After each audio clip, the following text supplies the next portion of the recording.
Hey guys, tonight we're exploring what happens when the gods answer your prayers in the cruelest way possible. Cassandra begged for the gift of prophecy, and Apollo granted it. She could see every tragedy coming with perfect clarity, but he twisted it into a nightmare. No one would ever believe her warnings. But before you pull those blankets up and get comfortable, consider subscribing and giving this video a little like, and tell me in the comments where you're listening from and what time it is there. It's fascinating to know where people are listening from all around the world. Get that pillow just right, because here we go. Now, let's begin. The first time Cassandra saw the future, she was 12 years old, standing in the courtyard of her father's palace as the morning sun painted Troy's walls gold.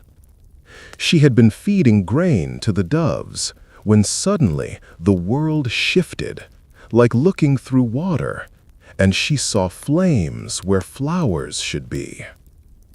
"Father's going to fall from his horse," she announced to her nursemaid, Lycia, who was mending a torn chiton nearby. "Before the sun reaches its peak." Lycia looked up, squinting against the brightness. "What makes you say such a thing, little princess?" Cassandra couldn't explain the certainty that had settled in her chest like a stone. "I just know." King Priam had ridden out that morning to inspect the city's defenses, as he did every third day. He was Troy's greatest horseman, had been since boyhood. But when the palace guards carried him back before noon, his left leg twisted at an impossible angle. Lycia stared at Cassandra with something approaching fear. "How did you know?" "I saw it," Cassandra said simply, though she couldn't describe what seeing meant when it happened somewhere behind her eyes, in a place that felt both utterly real and completely impossible. Word of the young princess's strange pronouncement spread through the palace like oil on water. Some of the servants crossed themselves when she passed. Others whispered that the gods had touched her. Cassandra's mother, Queen Hecuba, dismissed it as childish imagination, but her father watched her with new interest during the long weeks of his recovery. "Tell me what you see," Priam said one evening as she sat beside his bed, helping him with correspondence. Outside his window, Troy stretched down the hillside toward the sea, its markets and temples glowing in the lamplight. "I don't see things on purpose," Cassandra explained. "They just happen to me. Like when you remember something, except it hasn't happened yet." "And what do you see when you look at our city?" Cassandra glanced toward the window, then quickly away. Even at 12, she had learned that some visions were too heavy to speak aloud. In her mind's eye, Troy's walls crumbled like old bread. The temples burned. The harbor ran red.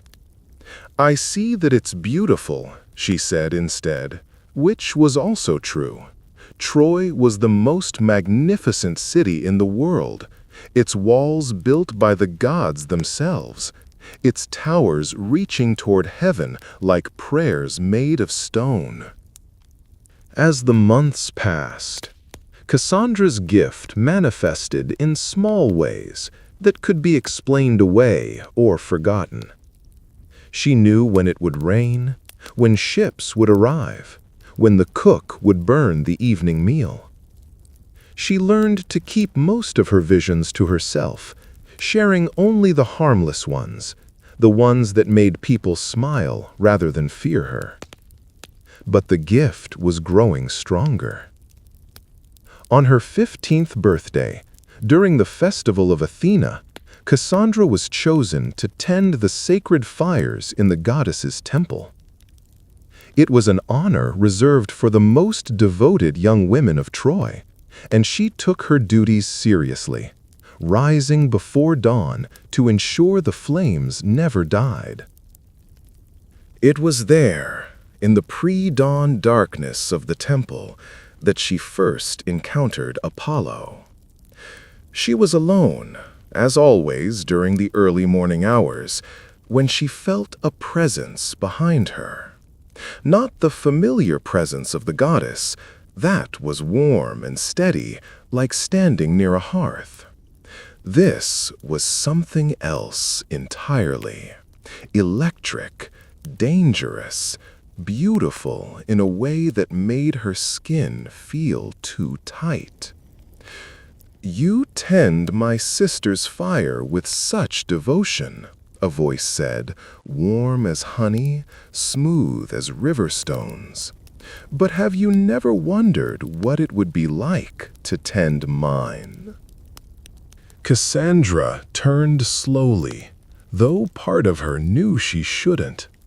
The god stood between her and the temple's entrance, tall and golden, with curls that caught the firelight like spun bronze. "Lord Apollo," she whispered, dropping to one knee. "Rise," he said, and his voice held gentle laughter. "I have watched you, Cassandra.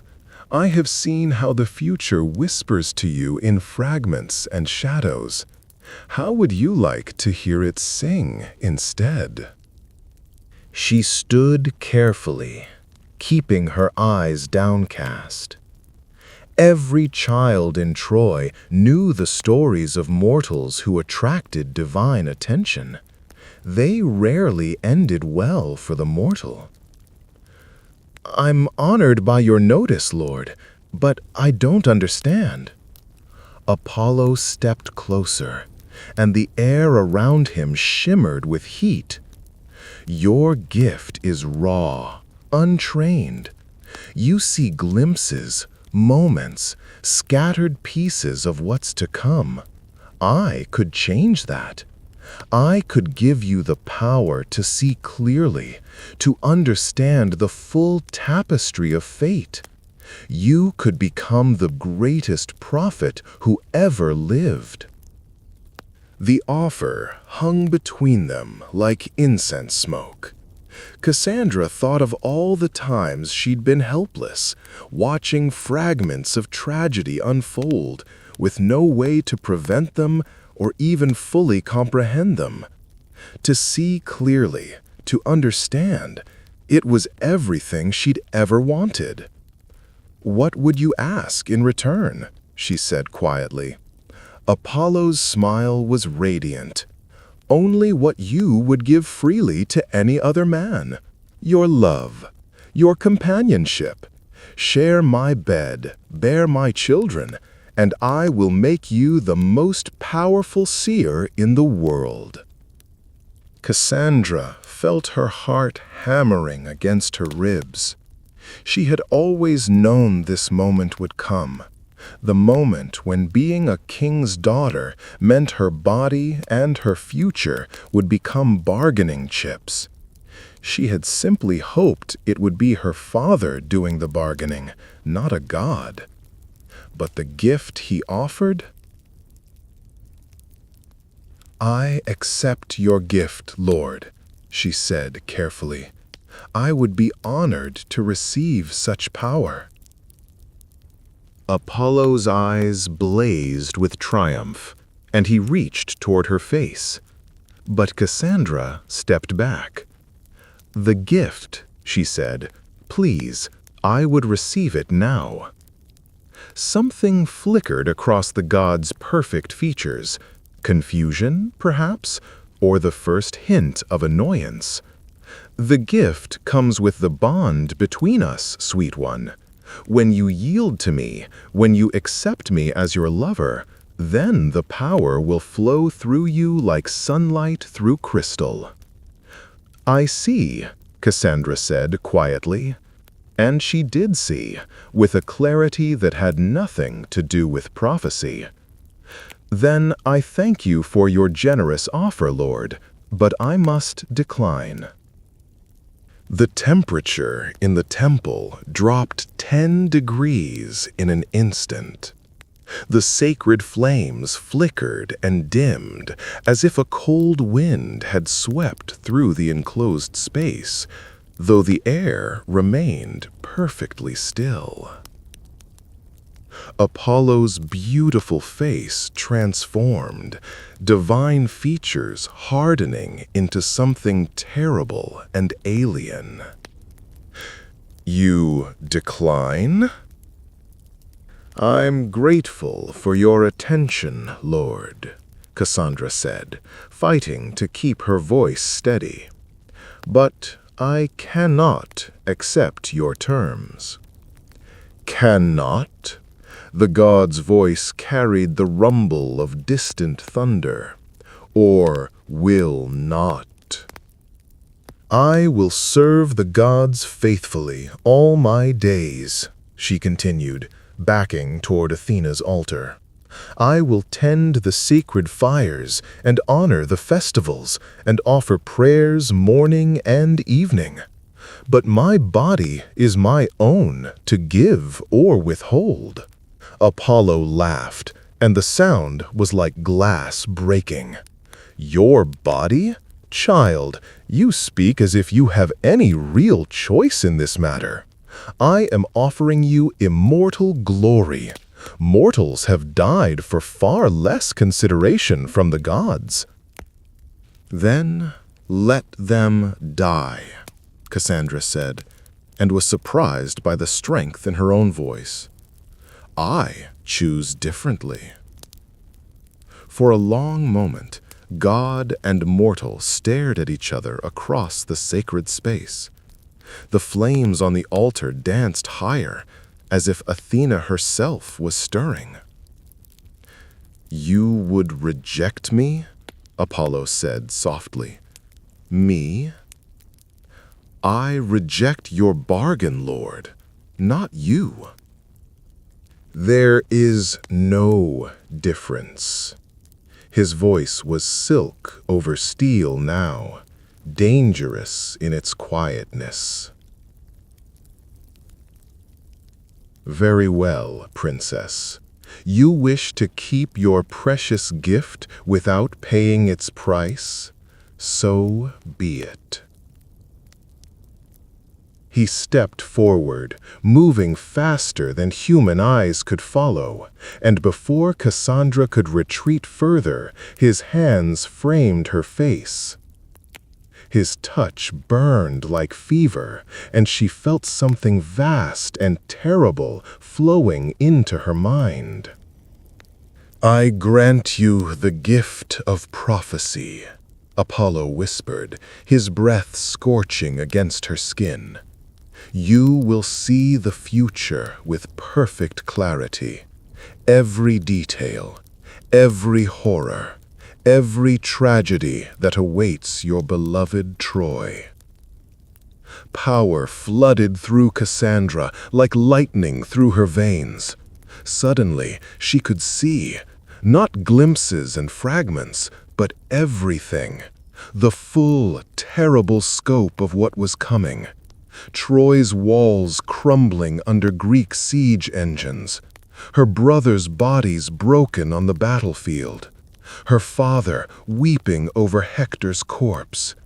The wooden horse, the flames, the screaming.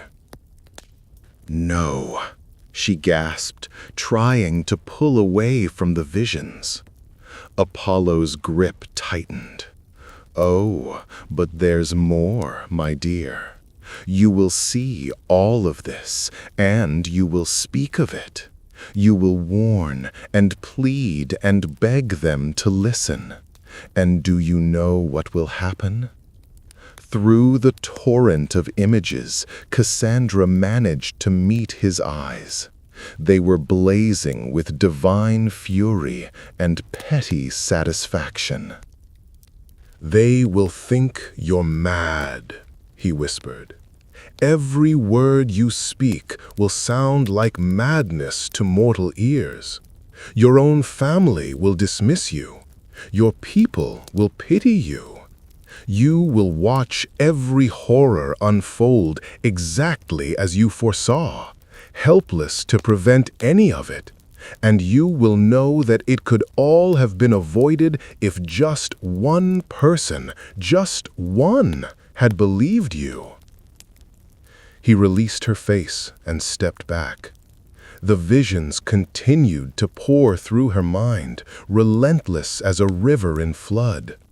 She saw her own death, murdered in Mycenae by Clytemnestra, struck down like a sacrificial animal. She saw it all. "This is my gift to you, faithless daughter of Troy," Apollo said. "Truth that no one will ever believe. Knowledge that brings only suffering. I hope your virtue keeps you warm in the ashes of your city." The god vanished, leaving only the scent of burnt offerings and the echo of bitter laughter. Cassandra collapsed beside the altar, her body shaking as the visions continued to crash over her like waves. She saw Hector's death a dozen different ways. She saw Paris's ships returning from Sparta with Helen aboard, saw the moment that would damn them all. She saw her sister Polyxena's throat opened on Achilles' tomb. When the temple priestesses found her at dawn, she was still there, curled around Athena's altar like a child seeking protection from nightmares. "Princess?" Lycia, now her personal attendant, knelt beside her. "What's wrong? You're burning with fever." "I have to warn them," Cassandra whispered. "I have to tell Father. The ships, Paris is bringing her back. Helen, they're coming home, and she's with them, and it will destroy us all." Lycia helped her sit up, pressing a cool cloth to her forehead. "Who is Helen, Princess? Prince Paris isn't due back from Sparta for another month." "No, you don't understand." Cassandra gripped Lycia's arm desperately. "I've seen it. He's eloped with Menelaus's wife. He's bringing her to Troy. The Greeks will come for her, 1,000 ships, maybe more. They'll besiege our city for 10 years, and then they'll—" The words died in her throat as she saw the look on Lycia's face. Concern. Pity. The careful expression people wore when speaking to someone whose mind had snapped. There, Lycia soothed. "You've had a bad dream, that's all. Let's get you back to the palace. Your mother will want to know you're safe." "It's not a dream." Cassandra tried to stand, swaying with exhaustion and the aftershocks of divine interference. "Lycia, please, send word to my father. Tell him Paris must not be allowed to dock. Whatever woman he's bringing back, she can't set foot in Troy." But even as she spoke, she could see the future branching out before her with crystalline clarity. Lycia would tell Queen Hecuba about her daughter's strange ravings. Hecuba would summon physicians. They would prescribe rest and herbs for her nerves. Paris would return in triumph with Helen beside him, and when Cassandra warned about the consequences, they would pat her hand and tell her not to worry about things beyond her understanding. The curse was already working. That afternoon, still weak from her encounter with Apollo, Cassandra made her way to her father's council chamber. King Priam was meeting with his advisors about grain shipments and trade agreements, mundane matters that would soon seem laughably insignificant. "Father," she said, interrupting a discussion about harbor fees, "I need to speak with you, urgently." Priam looked up from his scrolls, noting her pale face and haunted eyes. "Cassandra, are you ill, daughter?" "No, father. I'm cursed." The words came out flat and strange, even to her own ears. "Apollo has given me the gift of prophecy, but twisted it so that no one will believe my warnings." A ripple of uncomfortable laughter went around the room. Lord Antenor, her father's chief advisor, cleared his throat diplomatically. Perhaps the princess should rest. "Paris is bringing Helen of Sparta to Troy," Cassandra said, her voice rising. "She's Menelaus's wife, and Paris has stolen her.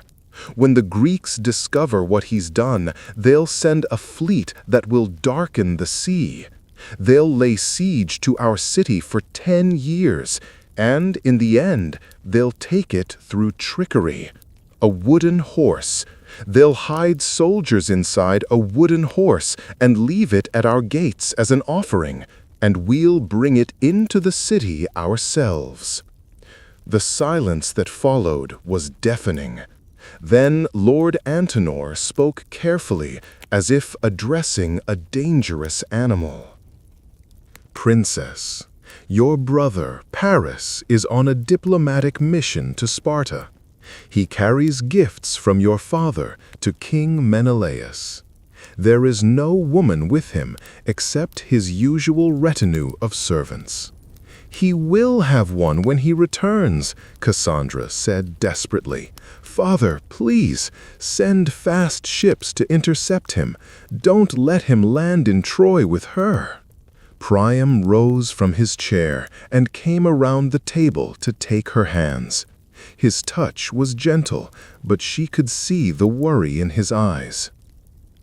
"Cassandra, you're my daughter, and I love you, but this is madness.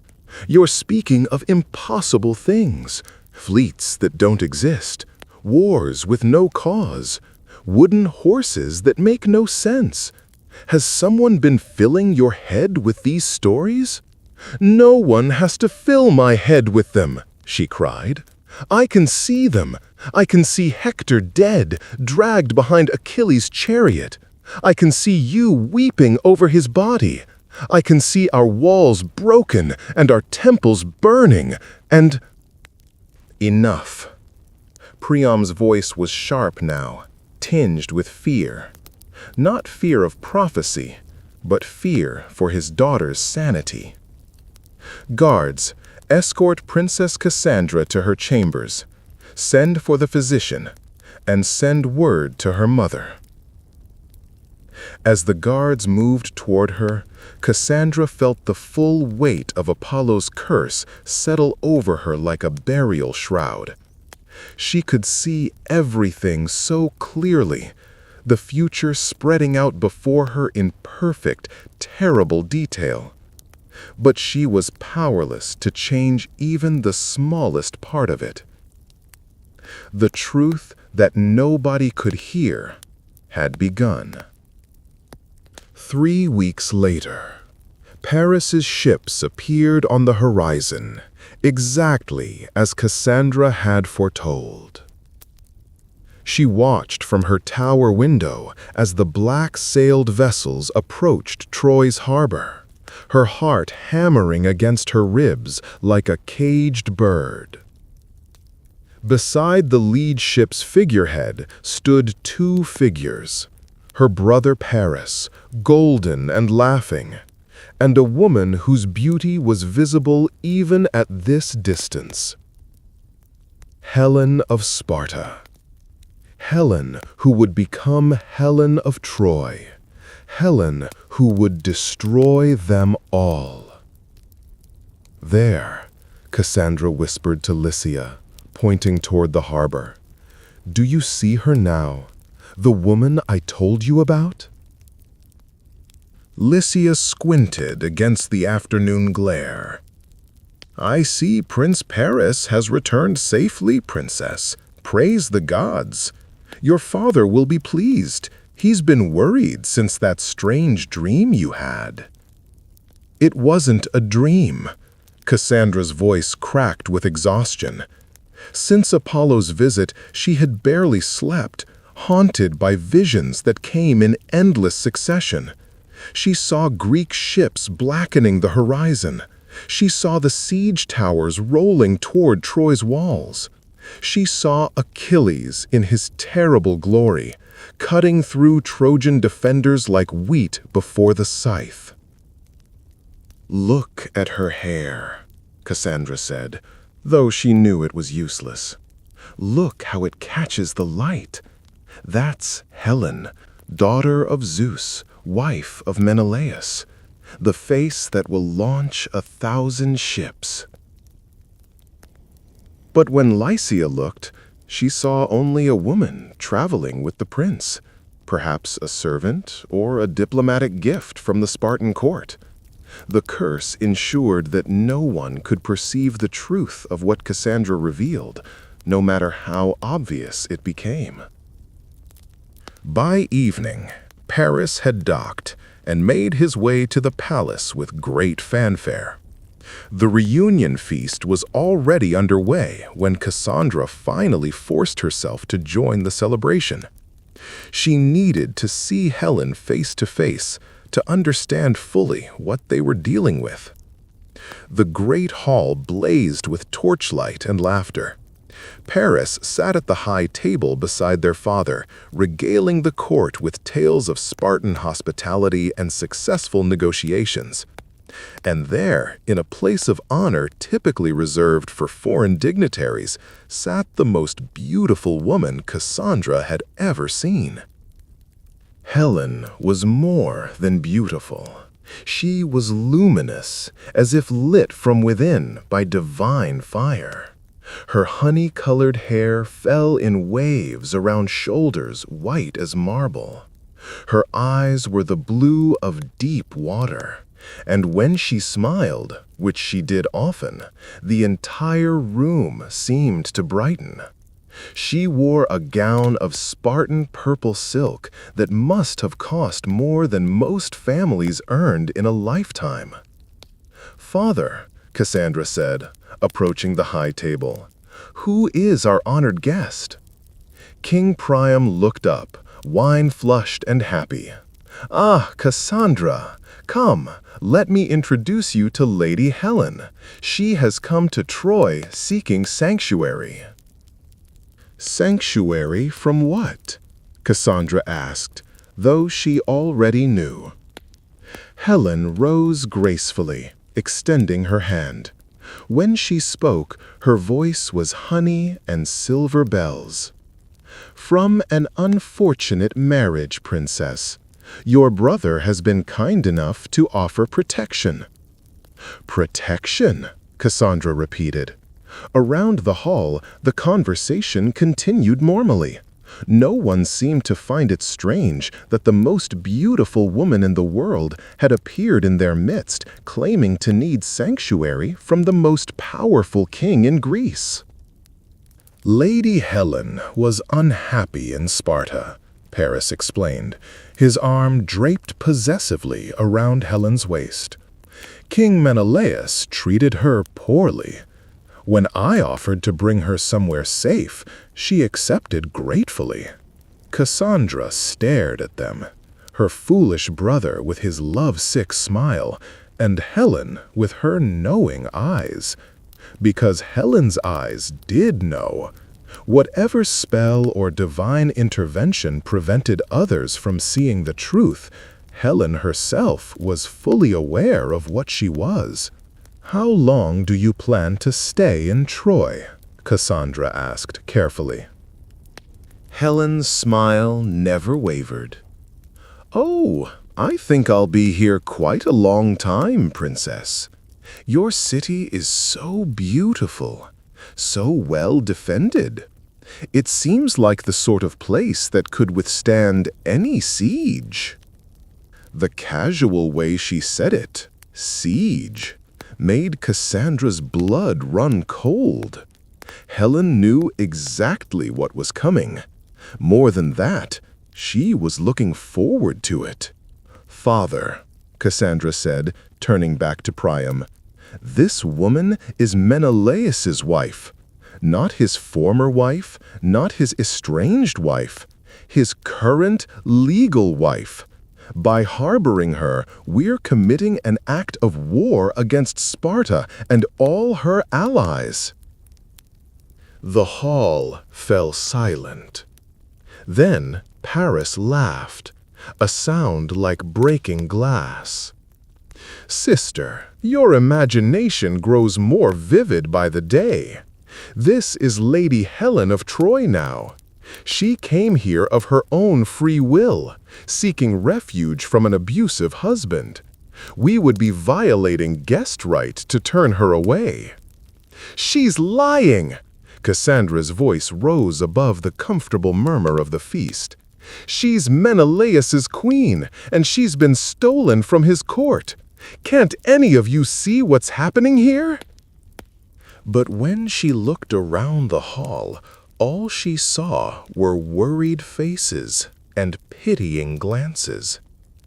To them, she was the mad princess raving again, making wild accusations against an innocent refugee.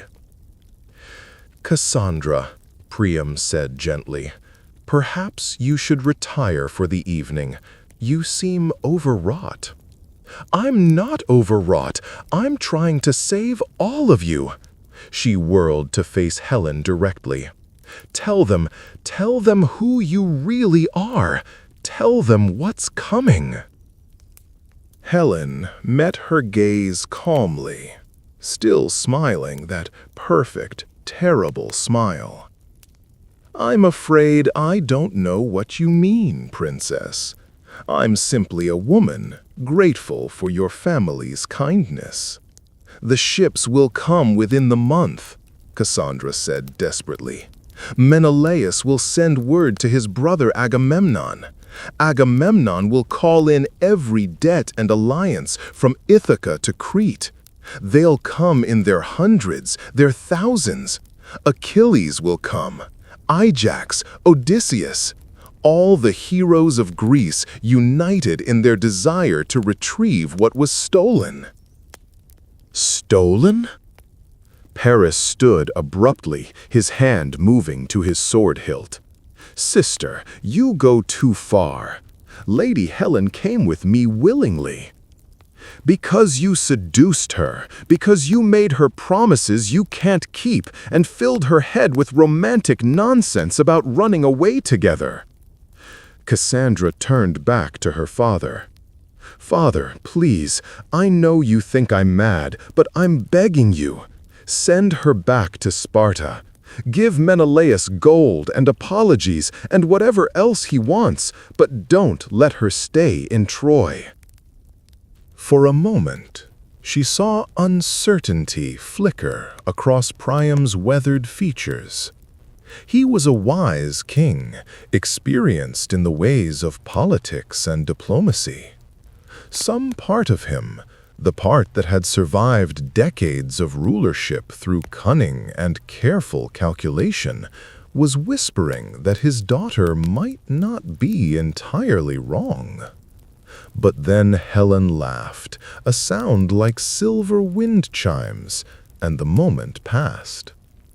"Your daughter has such a vivid imagination, Your Majesty," Helen said warmly. "She should be a poet. All these stories about fleets and heroes and wooden horses, quite entertaining, really." Cassandra went cold. Helen had just mentioned the wooden horse, something Cassandra had only spoken of in her father's council chamber weeks ago. There was no way Helen could have known about that particular vision unless she truly understood what was coming.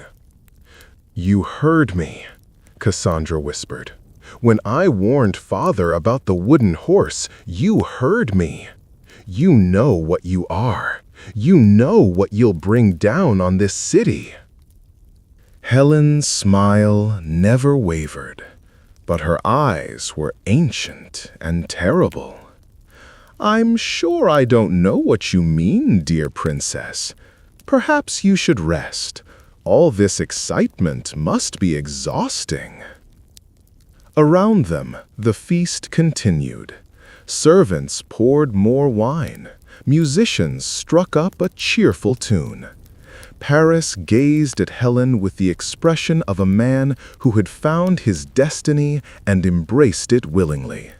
And Cassandra stood in the middle of it all, watching the future crystallize around them like ice forming on still water.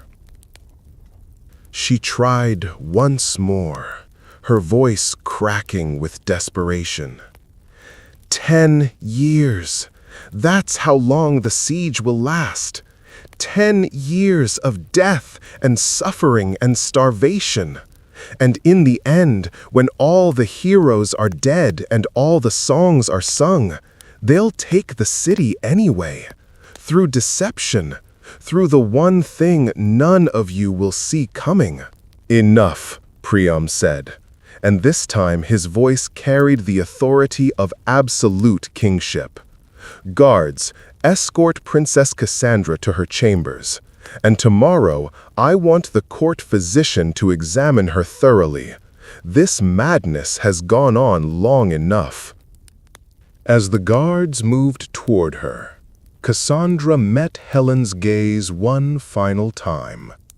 The beautiful woman raised her wine cup in a mock toast, her lips curving in a smile that promised destruction.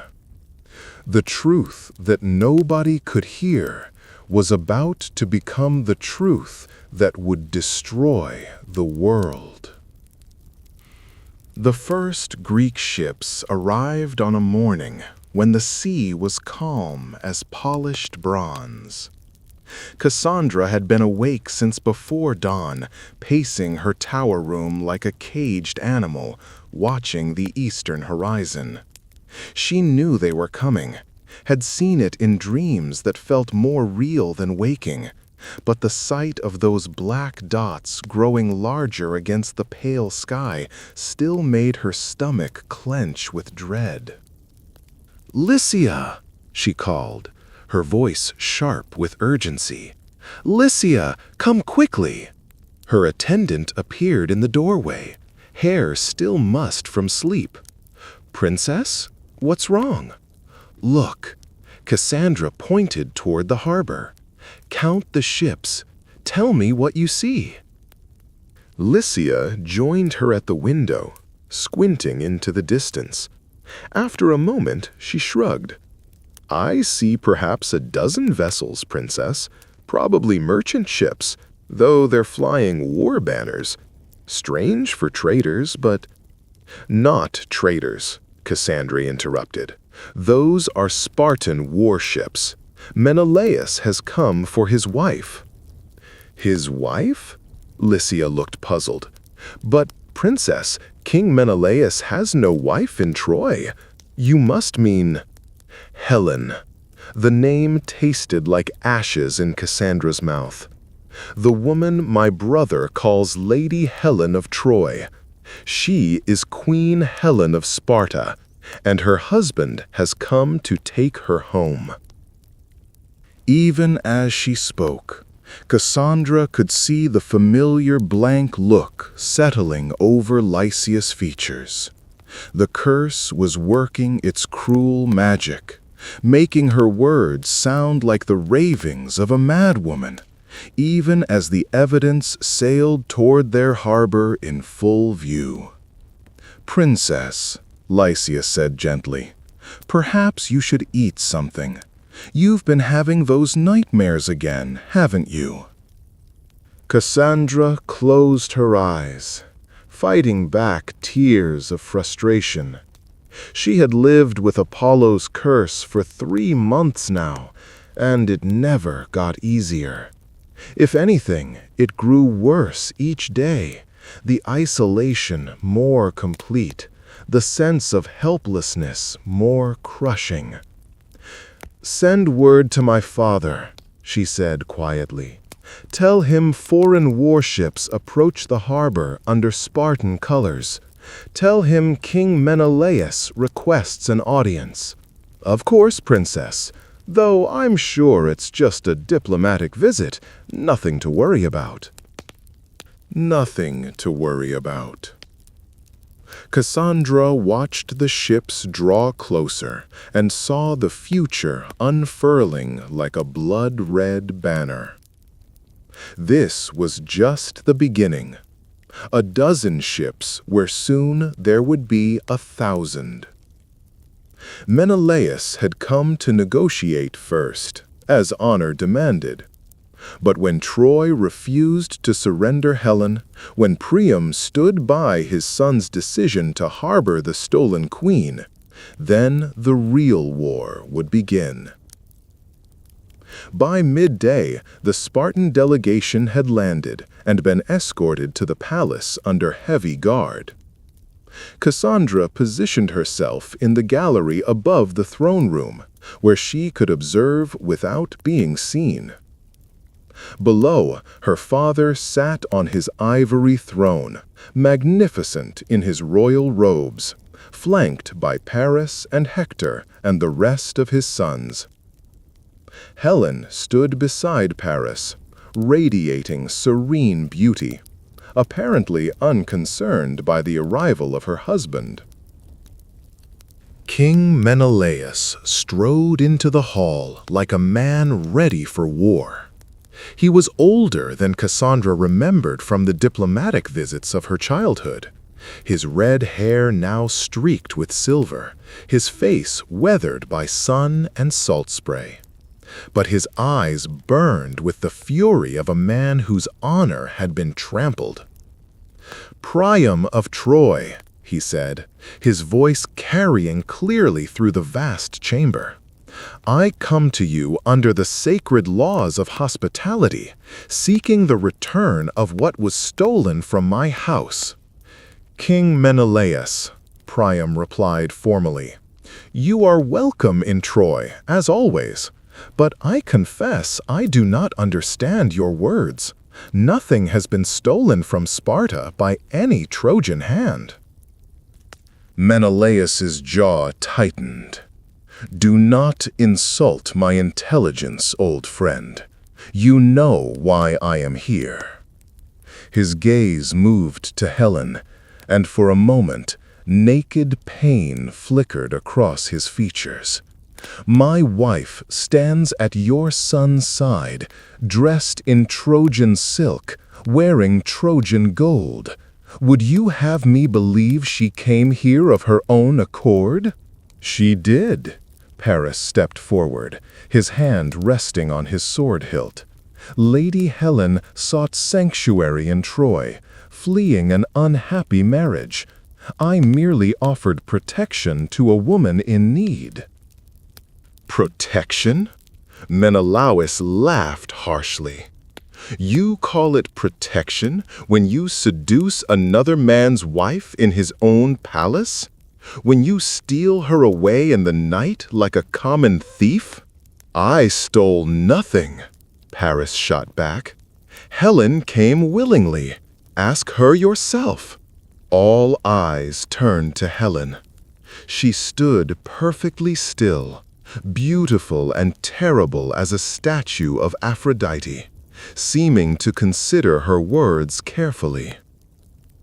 "Then you choose this path willingly?" Menelaus asked, his voice thick with betrayal and rage. "You choose to remain with the man who stole you from your marriage bed?" Helen's smile was radiant and cold. "I choose love over duty, my lord. Surely you cannot fault me for that." From her hidden vantage point, Cassandra watched the future crystallize around that single moment. She could see it all. Menelaus returning to Sparta in fury, sending messages to every king and chieftain in Greece. Agamemnon marshaling the greatest army the world had ever seen. The 1,000 ships that would darken Troy's horizon within the year. "My lord Menelaus," she said finally, her voice soft as silk, "I am grateful for the years we shared, but I cannot return to Sparta.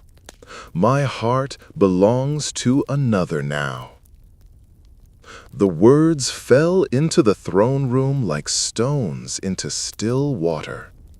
Cassandra watched her father's face pale as he finally began to understand the true scope of what his son had done. This wasn't a diplomatic incident or a lover's quarrel. This was a casus belli that could unite all of Greece against Troy. "So be it," Menelaus said, his voice carrying the finality of a funeral bell. "But know this, Priam of Troy, you harbor a stolen queen, and I will have satisfaction. By the sacred oaths sworn when Helen chose her husband, every king in Greece is bound to aid me in retrieving her. They will come, all of them, and they will not leave until justice is done." He turned on his heel and strode from the hall, his guards falling in behind him. The Spartan delegation would sail with the morning tide, carrying word of Troy's defiance to every corner of the Greek world. After they left, the throne room erupted in nervous discussion. Some of Priam's advisors urged negotiation. Others counseled defiance, claiming Troy's walls could withstand any siege. But Cassandra knew the truth. She had seen how this would end, not in glorious victory or honorable defeat, but in trickery and betrayal and the screams of the dying. "Father!" She could no longer remain silent. Pushing past the guards who tried to stop her, she burst into the throne room. "Father, you have to listen to me. Send Helen back to Sparta now, before it's too late." Priam looked up wearily. "Cassandra, this is not the time." "When will be the time?" she cried. "When Agamemnon's ships fill the harbor? When Achilles comes calling for Hector's blood? When the wooden horse stands at our gates?" She whirled to face Paris. "Brother, you have doomed us all for the love of a woman who cares nothing for you or for Troy." "How dare you speak of Lady Helen so?" Paris snarled.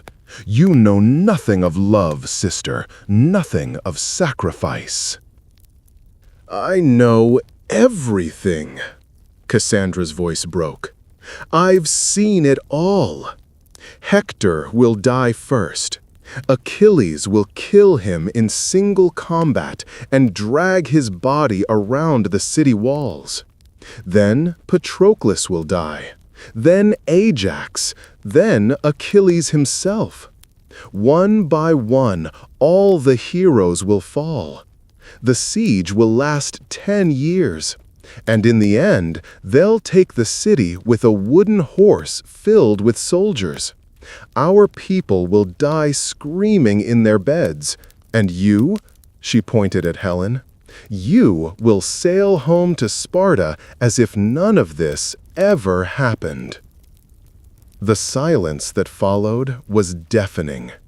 Then Helen laughed, a sound like silver bells that somehow managed to turn Cassandra's desperate warnings into the ravings of a madwoman. "Your daughter has such an active imagination, Your Majesty," Helen said sweetly. "Perhaps she should write poetry instead of prophecy."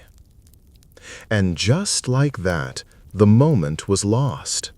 Cassandra watched her father's face as the curse worked its magic, transforming her urgent warnings into incomprehensible babble. She saw Hector shake his head sadly, saw Paris's expression harden with disgust. "Guards," Priam said quietly, "escort Princess Cassandra to her chambers, and this time post sentries. She is not to leave her rooms without my express permission."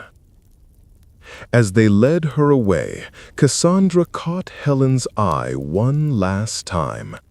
The stolen queen smiled and raised her hand in a mocking wave, her lips forming silent words. "Thank you for the warning." The truth that nobody could hear had just sealed Troy's fate. The year of the great gathering had begun. From her tower prison, for that's what her chambers had become, complete with guards and barred windows, Cassandra watched the horizon darken with ships.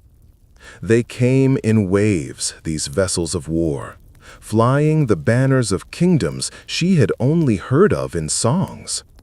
Ithaca's red sails, the golden eagles of Mycenae, the blue dolphins of Salamis.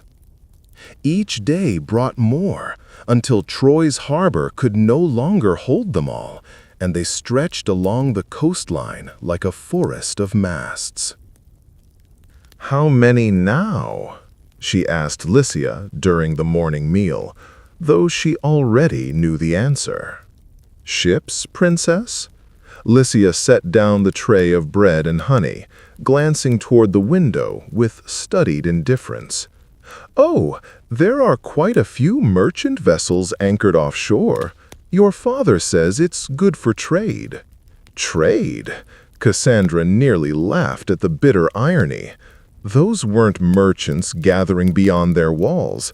They were the greatest warriors Greece had ever produced, come to claim the stolen queen or die trying. Through her prophetic sight, she could see them making camp on the beaches. Agamemnon, king of kings, tall and golden and terrible in his ambition. Odysseus of Ithaca, whose clever mind was already turning over strategies and schemes. Ajax the giant, whose strength could shatter shields with a single blow. And somewhere among them, not yet arrived but coming soon, the one who would change everything. Achilles, son of Thetis, the greatest warrior who would ever live. "I need to see my father," Cassandra said for the 100th time since her confinement began. "You know that's not possible, princess. The king has forbidden it." "Then Hector, bring me Hector." Lycia's face softened with pity. "Prince Hector is busy with the city's defenses, princess. He has no time for visits." For visits with his mad sister, she meant. Cassandra closed her eyes, fighting the familiar wave of despair. 3 months of imprisonment had not dulled her gift. If anything, the visions came more clearly now, uninterrupted by the need to interact with a world that refused to hear her. She saw the future spreading out before Troy like a map drawn in blood. The Greeks would spend the winter building their camp, forging alliances, and planning their assault. Come spring, the real war would begin. Hector would ride out to meet them, brave and noble and doomed.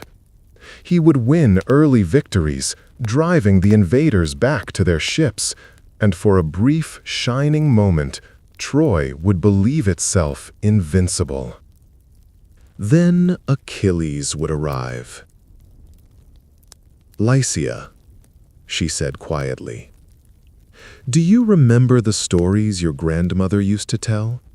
About the old wars, the heroes of legend?" "Of course, princess." "Did she ever speak of Achilles, son of the sea nymph Thetis?" Lycia frowned, considering. "I think so. Wasn't he the one who could not be killed?" "Almost." Cassandra turned back to the window. "His mother dipped him in the river Styx when he was a baby to make him immortal. But she held him by the heel, and that part remained mortal. One day, an arrow will find that heel, and the greatest warrior in the world will die." "That's just a story, princess." "All stories are true somewhere." Cassandra watched another cluster of ships round the headland, their bronze-tipped ram prows glinting in the afternoon sun. And all truths become stories given enough time. That evening, against all protocol, Hector came to see her. Cassandra was sitting by her window when she heard the guards' voices outside her door, then the familiar sound of her brother's footsteps. She didn't turn around when he entered. She had seen this visit in her dreams, knew exactly how it would go. "Sister, Hector." She kept her gaze fixed on the distant campfires flickering to life along the shore. "You've come to try reasoning with the mad princess. I've come to see how you are." His voice was gentle, concerned. Of all her brothers, Hector had always been the kindest, the most patient with her strange pronouncements. "You've been shut away for months. Father is worried." "Father is terrified," she corrected. "He knows I was right about Menelaus.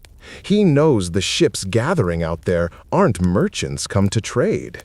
And deep down, in the part of his mind that Apollo's curse can't quite reach, he knows I'm right about what's coming." She heard Hector pull up a chair behind her, settling his large frame with a warrior's careful economy of movement. "Tell me what you see," he said. Cassandra's breath caught. It had been so long since anyone had asked her that question without pity or fear coloring their voice. "You really want to know?" "I really want to know." She turned to face him then, studying her brother's honest features in the lamplight. Hector was 30 years old, in the prime of his life, handsome and strong, and everything a prince should be. In 5 years, he would be dead, his body dragged through the dust behind Achilles' chariot, while their father wept and begged for the right to bury his son. "The war will last 10 years, she said quietly. "At first, we'll hold them at bay. You'll lead our armies to victory after victory, and the people will call you the defender of Troy. But the Greeks won't give up. They can't. Their honor depends on retrieving Helen or dying in the attempt." Hector nodded slowly. "I can see that. Menelaus seemed determined." "It's not just Menelaus anymore. Agamemnon has united half of Greece under his banner. They've sworn oaths, brother. Sacred oaths that bind them to this war until it ends." "And how does it end?" Cassandra closed her eyes, seeing it all again with crystal clarity. "Badly, for everyone. The Greeks will lose heroes, Patroclus, Ajax, others whose names aren't born yet. But we'll lose more. Paris will fall to Philoctetes' arrow.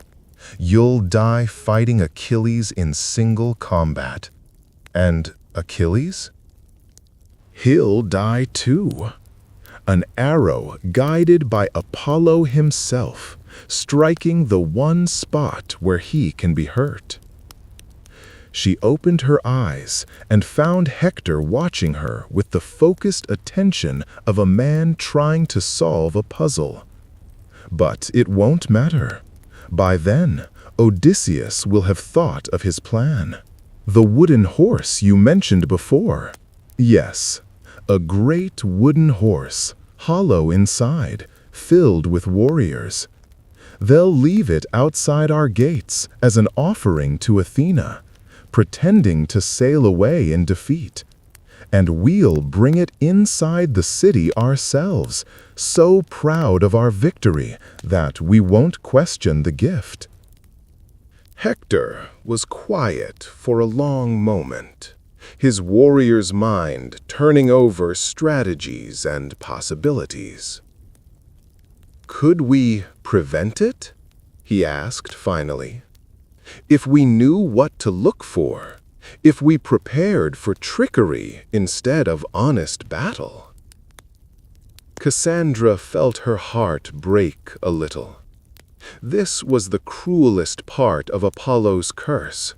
Not just that people wouldn't believe her, but that occasionally, like now, someone would come so close to understanding, only to have the knowledge slip away like water through their fingers. "No," she whispered, "that's the point of the curse. Even if you believed me completely, even if Father organized the entire defense around my warnings, something would go wrong. Someone would forget, or make an exception, or simply refuse to believe that Greeks could be so devious.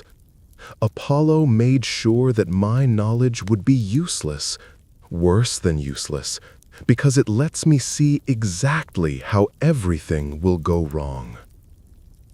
Hector reached out and took her hand. His fingers were calloused from sword work, warm and solid and reassuringly real. "I believe you," he said simply. For a moment, hope flared in Cassandra's chest like a candle flame in darkness. Then she saw the future shifting, adjusting, accommodating this small act of faith. Even Hector's belief wouldn't be enough. The curse would find a way. "I know you do," she said sadly. "And tomorrow you'll remember this conversation as another attempt to comfort your troubled sister. You'll remember that I seemed more lucid than usual, but still clearly unwell. The details will fade, and by next week you'll be convinced that I never said anything specific at all." Hector's grip tightened on her hand. "That's not—" "It is." She smiled at him, memorizing his face while she still could. "But thank you for trying to believe me. Thank you for asking what I see instead of telling me what I should see. It means more than you know." They sat together in comfortable silence, watching the Greek campfires multiply along the distant shore. Tomorrow, the real war would begin. But for now, for just this moment, Cassandra wasn't alone with her terrible knowledge. The truth that nobody could hear had found one listener, even if he wouldn't remember by morning. She had witnessed Paris's death too, struck down by Philoctetes' arrow, just as she had foreseen, the poison spreading through his veins while Helen knelt beside him, her tears falling like pearls onto his dying face. Even then, even watching her lover's life ebb away, Helen had remained beautiful. Grief suited her as well as joy had. And through it all, nobody had listened. Nobody had believed. 10 years. 10 years of watching her prophecies unfold with the inexorable precision of a water clock marking time until death. From her tower window, Cassandra had observed every stage of Troy's slow destruction. The initial skirmishes that left bodies rotting in the dust between the walls and the Greek camp. The long seasons of siege when hunger gnawed at the city's bones. And the endless parade of funeral pyres that turned the evening sky orange with grief. She had watched Hector ride out to his doom on a morning when the sun rose red as blood. Had seen him face Achilles in single combat while their father wept from the battlements above. The greatest prince of Troy cut down in his prime, his body desecrated in full view of his people. That night, King Priam had aged a decade, his proud shoulders bowing under the weight of loss. Now the 10th year was drawing to a close, and Cassandra could feel the end approaching like a storm front on the horizon. The Greeks had grown tired of siege warfare, weary of losing their heroes to Trojan spears. But they would not simply sail away. Their honor wouldn't permit it, and Agamemnon's pride demanded victory. Soon, very soon, Odysseus would unveil his masterpiece of deception. It was Lycia who brought her the news, bustling into the chamber with the barely contained excitement of someone carrying momentous tidings. "Princess," she gasped, setting down the morning meal with trembling hands. "The most wonderful thing has happened! The Greeks are leaving!" Cassandra didn't look up from her weaving. She had been working on the same tapestry for 3 years now. A scene of Troy in its glory days, all golden walls and peaceful gardens. It would never be finished. In a few days, the threads would burn along with everything else. "Are they?" she said mildly. "Yes, their ships began moving at dawn. They're sailing north, back to their homes. The siege is over, Princess. After 10 years, it's finally over." "And what do they leave behind?" Lycia's brow furrowed. "Behind? Well, nothing much. Some debris from their camp, I suppose. Oh, and there's a great wooden horse on the beach. Quite remarkable, really. The size of a building, beautifully carved. They say it's an offering to Athena, asking her blessing for their voyage home." Cassandra's hands stilled on the loom. There it was, the final piece falling into place exactly as Apollo had shown her 20 years ago. The wooden horse, the gift that would destroy them all. "Father will want to bring it into the city," she said quietly. "I imagine so. Such a magnificent offering shouldn't be left to rot on the beach. It will look wonderful in Athena's temple, don't you think?" Cassandra closed her eyes, seeing it all with perfect clarity. The horse being dragged through Troy's gates amid celebration and rejoicing. The hidden warriors waiting in its belly for nightfall. The city sleeping peacefully, believing themselves finally safe. Then the slaughter beginning, swift and merciless. The Greeks pouring through the streets like floodwater, killing everything in their path. "I need to see my father," she said, rising abruptly from her loom. "Princess, you know that's not—" "Now, Lycia, It has to be now." Something in her tone must have penetrated even the curse's influence, because Lycia nodded uncertainly and went to speak with the guards. Minutes later, Cassandra was being escorted through the palace corridors for the first time in years, heading toward the throne room where her father would be holding council.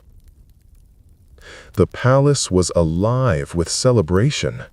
Servants rushed through the halls preparing for a victory feast. Courtiers clustered in excited groups, sharing rumors and speculation about the Greek withdrawal. Children ran laughing through the corridors, their voices bright with the joy of safety restored. None of them knew they were living through their last day on Earth. The throne room doors stood open, and Cassandra could hear her father's voice carrying clearly into the corridor. He sounded younger than he had in years, energized by relief and triumph. "A complete withdrawal," he was saying as she entered. "Our scouts confirm it. The Greek fleet has sailed for home, leaving only debris and that curious horse offering on the beach." The council chamber was packed with Troy's remaining nobles and advisors. So many familiar faces, many of them scarred by 10 years of war. Lord Antenor, gray-haired now, but still sharp-eyed. Captain Aeneas, young and eager, one of the few battlefield commanders to survive the decade of fighting. And there, standing beside the throne, Deiphobus, her brother who had married Helen after Paris's death, thinking himself the luckiest man alive. "Father," Cassandra called out, her voice cutting through the excited chatter. The room fell silent. King Priam looked up, and for a moment she saw him as he truly was, an old man worn thin by loss and responsibility, clinging to this moment of victory because he needed to believe it was real. "Cassandra." His voice was careful, neutral. "You wished to speak with me?" "The horse," she said, walking forward until she stood in the center of the chamber. "The wooden horse on the beach. You cannot bring it into the city." "Cassandra," Priam said wearily, "you've been shut away too long. The isolation has made your fears seem more real than—" "My fears?" Cassandra's voice cracked like a whip. "Father, I have watched this city die 1,000 times in my dreams. I have seen every street run red with blood. I know the face of every Greek warrior who will climb out of that horse when darkness falls. Neoptolemus will be among them, Achilles' son, come to finish what his father started." A ripple of uncomfortable laughter went around the room. After 10 years, the mad princess was making prophecies again. "Sister," Deiphobus said gently, "the Greeks have left. The war is over. There's nothing to fear from a wooden statue." "It's not a statue." Cassandra turned to face the assembled nobles, seeing their patronizing smiles and pitying glances. "It's a trap, the greatest trap ever devised. Inside that horse are Greek warriors, Odysseus's hand-picked men. They're waiting for you to drag their hiding place into the heart of our city." She could see it happening even as she spoke, the curse working its malicious magic, transforming her desperate warnings into the ravings of a disturbed mind. The harder she tried to convince them, the crazier she sounded. "I know you think I'm mad," she continued, tears streaming down her face now. "I know Apollo's curse makes my words sound like meaningless babble. But please, please, for the love you bear this city and all who dwell in it, do not bring that horse through our gates." The silence that followed was deafening. Then Lord Antenor cleared his throat diplomatically.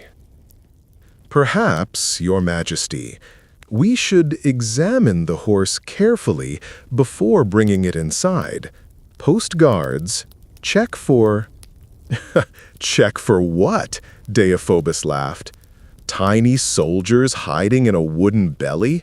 Really, Antenor, you're starting to sound as mad as my sister." "It's not madness," Cassandra screamed, all composure finally shattered. "It's the truth, the one truth that might save you all, and you refuse to hear it."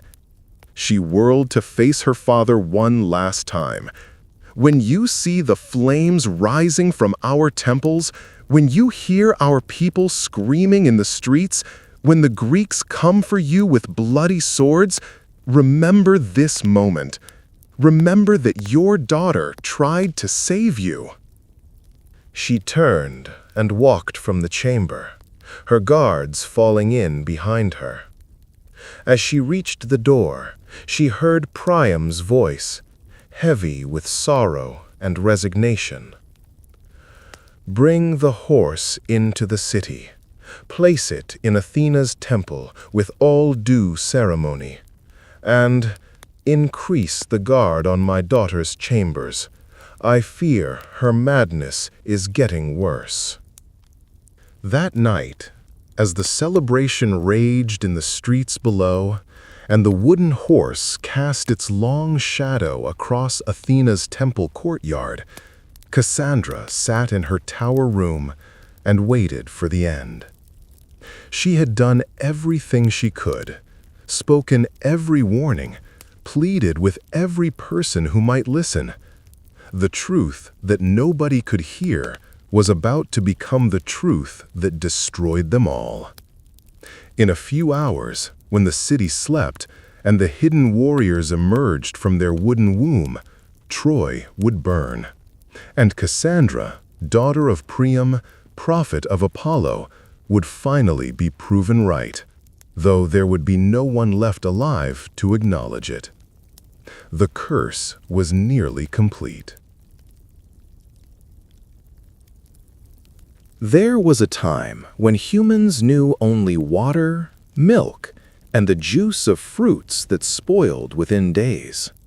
They had bread and meat, honey and cheese, but nothing that could warm the heart on cold evenings or help friends find laughter together. This is the story of how that changed and why we pour wine on the ground before drinking. High on the slopes of Mount Nysa, where the morning mist clung to pine trees and wildflowers grew in impossible colors, lived a young shepherd named Icarius. He wasn't particularly brave or clever or handsome, just a quiet man who loved his goats and spent his days watching them graze on the sweet mountain grass. Icarius had been born in the village below, but he preferred the silence of the heights. Up here, the air was clean and thin, and he could see for miles across the valleys where other shepherds tended their flocks. Sometimes he would spot eagles circling overhead, or catch glimpses of deer picking their way delicately through the forest clearings. His goats were good company. Each one had its own personality. There was Amalthea, who always wandered too far and had to be coaxed back with handfuls of sweet clover. Old Capricorn, the herd's leader, who would stand guard while the others grazed. And little Melissa, barely grown, who followed Icarius around like a devoted dog. Every morning, Icarius would wake in his simple stone hut. milk the goats, and lead them out to pasture. The routine never varied, and he liked it that way. The mountain had its own rhythms, different flowers blooming with each season, different birds calling from the trees, different patterns of sunlight and shadow as the year turned. It was late summer when everything changed. Icarius was sitting in his favorite spot, a flat boulder that gave him a clear view of his scattered herd, when he noticed something strange. One of his goats, a young buck named Dionysios, after the god, was acting oddly. Instead of grazing with the others, Dionysios was eating from a particular vine that grew wild along the rocky slope. The vine wasn't unusual in itself. Icarius had seen it before: thick stems, broad leaves, and clusters of small purple fruits that the birds sometimes nibbled. But he'd never paid it much attention. Now, watching Dionysius feast on the fruits with obvious pleasure, he found himself curious.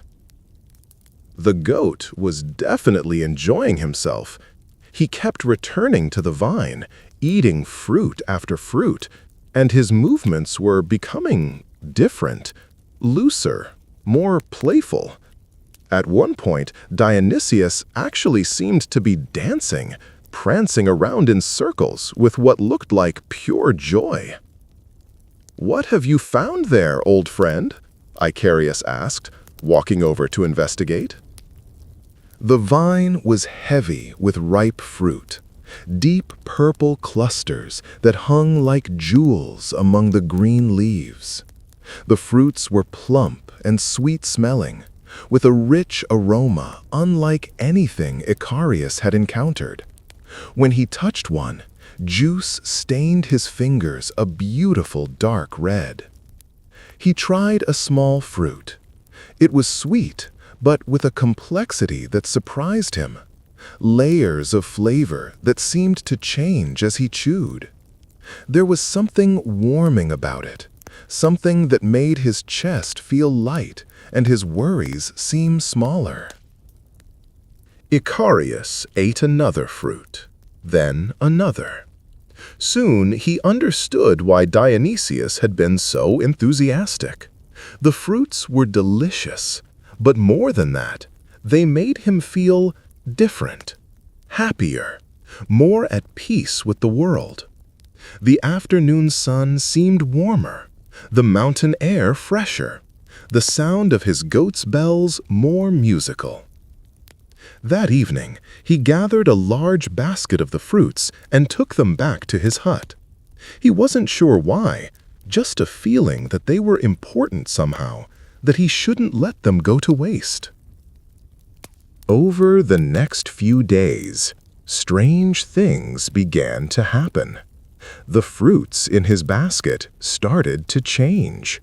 Their skins wrinkled and darkened, and they began to release a sweet, fermented smell. Some of the juice had collected in the bottom of the basket, and when Icarius tasted it, he discovered something wonderful. The juice had transformed into something entirely new. It was still sweet, but with a depth and richness that made the original fruits seem simple by comparison. More importantly, it made him feel the same way the fruits had, but stronger, that sense of warmth and peace and gentle joy. Icarius had discovered wine, though he didn't know it yet. He began experimenting. He gathered more of the purple fruits. Grapes, he decided to call them, after the way they grew in clusters. He learned to crush them to release their juice, and to let that juice sit and change in large clay jars he'd obtained from traders passing through the valley. The process fascinated him. The grape juice seemed to have a life of its own, bubbling and hissing as it transformed. Sometimes it would foam up and nearly overflow the jars. Other times it would grow still and quiet, developing complex aromas that reminded him of flowers, or earth after rain, or warm bread baking.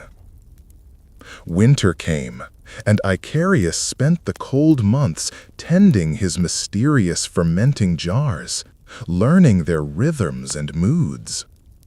By spring, he had created something that he knew was special, a golden liquid that caught the light and seemed to hold sunlight within itself. It was then that he received his first visitor in years. Icarius was outside his hut, checking on his latest batch of wine, when he heard footsteps on the mountain path. He looked up to see a young man approaching, tall and graceful, with dark curls and eyes that seemed to hold laughter. The stranger wore simple robes, but there was something about him that suggested he was more than he appeared. "Good morning, shepherd," the young man called cheerfully. "I'm a traveler, and I've lost my way. Could you spare some water and perhaps tell me the path to the valley?" "Of course," Icarius replied. "But I can offer you something better than water, if you're willing to try it."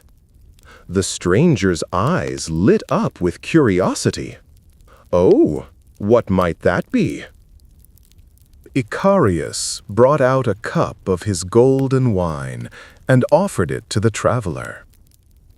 The young man accepted it politely, raised it to his lips, and took a small sip. His expression changed immediately: surprise, then delight, then something that looked almost like recognition. "This is extraordinary," the stranger said, taking another sip. "Where did you learn to make such a thing?" "I didn't learn it anywhere," Icarius admitted. "I discovered it by accident, watching my goats. They ate some wild grapes and seemed so happy afterward that I tried the grapes myself. One thing led to another, and—" he gestured toward his collection of wine jars. The stranger smiled, a warm, knowing smile that made Icarius feel suddenly that he was in the presence of someone very important indeed. "My friend," the young man said gently, "do you know who I am?" Icarius shook his head, though something in his heart was beginning to suspect. "I am Dionysus," the stranger said, "god of the vine, of transformation, of the joy that comes from sharing good things with friends. And you, dear Icarius, have just reinvented one of my greatest gifts to humanity." Icarius felt his knees go weak. A god, an actual god, sitting in front of his humble hut, drinking his homemade wine. "Lord Dionysus," he stammered, "I had no idea. If I've done something wrong—" "Wrong?" Dionysus laughed, and the sound was like summer thunder, warm and rolling. "My friend, you've done something wonderful. You've rediscovered the secret of wine through your own curiosity and care. That's exactly how it should happen." The god stood and walked to the edge of the clearing, looking out over the valley below. "Long ago, I gave the knowledge of winemaking to humans as a gift. But over time, some places forgot. Some people lost the skill, or the grapes, or simply stopped paying attention to the magic that happens when fruit and time and care come together." The god gestured toward the vine where Icarius had first discovered the grapes. It was heavy with fruit again, though it was too early in the season for that to be natural. This vine will provide all the grapes you need, and when you're ready, I'll help you find others who can learn the craft and spread it to other mountains, other valleys. That afternoon, Dionysus helped Icarius load several jars of wine onto a cart pulled by two of his gentler goats. Together, they made their way down the winding mountain path to the village below.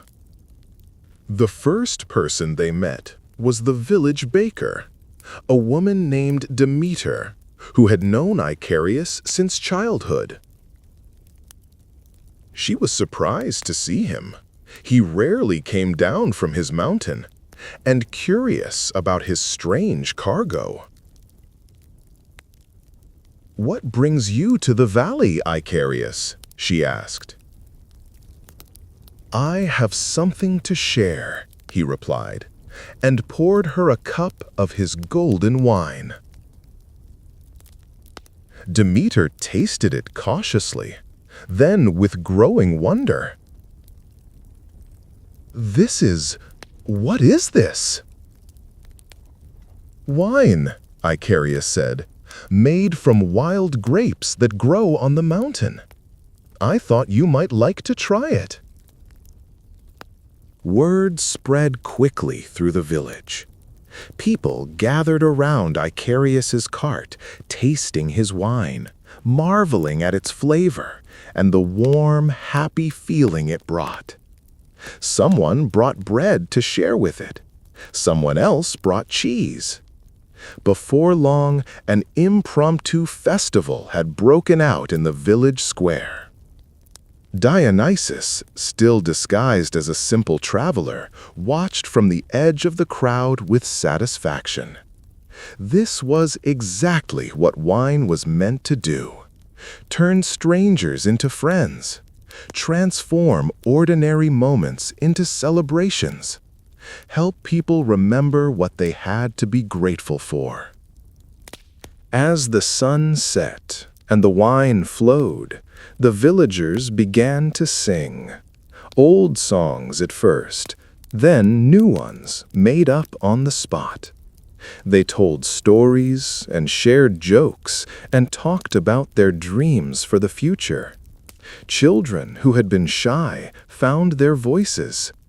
Elderly people who had grown isolated found themselves surrounded by friends. "Remember this feeling," Dionysus whispered to Icarius. "This is what wine is really for." That night, as the celebration wound down and people drifted home with promises to visit Icarius on his mountain, the god revealed himself to the entire village. There were gasps and people falling to their knees, but Dionysus just smiled and raised his hands. "Stand up, friends," he said gently. "Tonight you've experienced one of the greatest gifts the gods can give: the joy of sharing good things with people you care about. Icarius has brought you wine, but more than that, he's brought you a way to celebrate life itself." He gestured toward the empty cups scattered around the square. "From now on, whenever you drink wine, remember tonight. Remember what it feels like to be part of a community, to share your happiness with others, to toast the good things in life." The god turned to Icarius. "And you, my friend, will teach others to make wine. Not just the craft of it, but the spirit behind it. Wine is a sacred thing.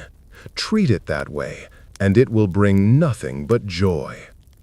With that, Dionysus began to fade like morning mist, his laughter echoing across the valley long after he had disappeared. Icarius returned to his mountain the next day. But he was no longer alone. People from the village came to visit, to learn about winemaking, to help with the harvest. His simple stone hut became a place of pilgrimage for those who wanted to understand the deeper mysteries of wine. Years passed, and Icarius grew old, but his wine grew more wonderful with each vintage. He taught the craft to dozens of students who spread across the world, carrying clay vessels filled with grape cuttings and the knowledge of fermentation. Wherever they went, they remembered Dionysus's words about sharing and respect and the sacred nature of wine. And they never forgot the ritual Dionysus had shown them. Always pour a little out first for the earth and the gods and the absent friends. To this day, that's why wine is poured on the ground before important toasts. It's a reminder that wine is about more than drinking. It's about connection, celebration, and gratitude for the gifts we've been given.